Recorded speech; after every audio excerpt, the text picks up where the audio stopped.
Earlier, we talked about how urinary stones form. Today, we'll discuss about how we evaluate these stones. There are many types of stones which form in the urinary tract. How do they present? Most of the time, it's an incidental finding. When you go for some other problem, somebody does a X-ray of the KUB region or an ultrasound, they might detect a stone. Or sometimes it can present as a very dull aching pain in the back. Very rarely they have these classical symptoms. The classical symptoms are severe back pain, which goes down to the groin.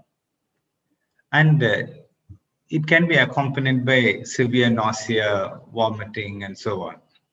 But this presentation is not very common. And what are the other presentations? Sometimes it can be blood in the urine, which the patient themselves can see, or it is seen only with a microscope.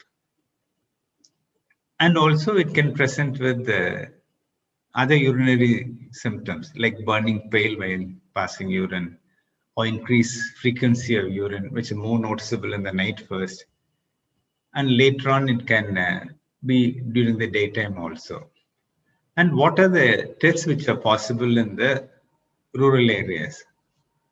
So very often, if you just examine the urine under the microscope, you'll be able to detect either pus cells or blood in the urine. This gives an indication that there is a possibility of having a stone anywhere in the urinary tract. But even if it is normal, still it is possible because these pus cells or blood will come only if there is some injury or inflammation.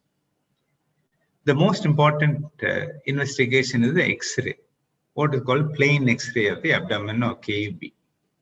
So this, people with experience can find out where the stones are in the kidney or in the tube between the kidney and the urinary bladder or in the urinary bladder.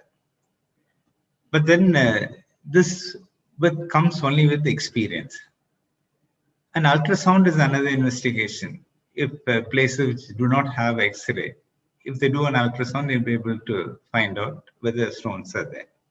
Then the other investigations like special X-rays after injecting dyes may not be necessary most of the time. Just a plain X-ray should suffice. But however, we need to do other tests if we're considering surgical removal.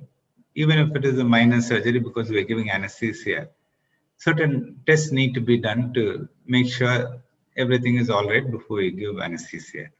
And sometimes you need to have special investigations to find out the cause for stone formation. This we do if the stones are on both sides, or if they're recurrent, they keep on coming again and again, or if the stones are multiple and in a younger people.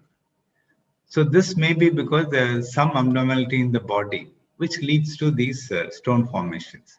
Then a variety of blood and 24-hour urine tests are carried out to find out the cause of the stone in these special circumstances. But however, most of the people, it is idiopathic or unknown. So just the simple investigations are sufficient. But then you need to decide whether you can immediately patient needs treatment or whether they can try step-by-step treatment. If there is very severe pain, obviously the patient themselves will want immediate treatment. And if there's any evidence of obstruction, like if you see in ultrasound, the kidney is blocked and becoming bigger, or blood tests show that kidney function is not good and there is some amount of destruction, then immediate treatment is warranted. However, otherwise, for most of the stones, a small period of conservative treatment can be tried. The most important thing here is that you need to drink enough water so that you pass about 3.5 liters of urine in a day. Large studies have been done and they found that most of the people who have these stones pass only about 1 to 1.5 liters urine in a day. And that is the reason why these stones form. So if we increase that output to 3.5 liters, then most of these stones will pass by themselves, especially if they're less than 5 millimeters. There's almost 100% chance that they will pass.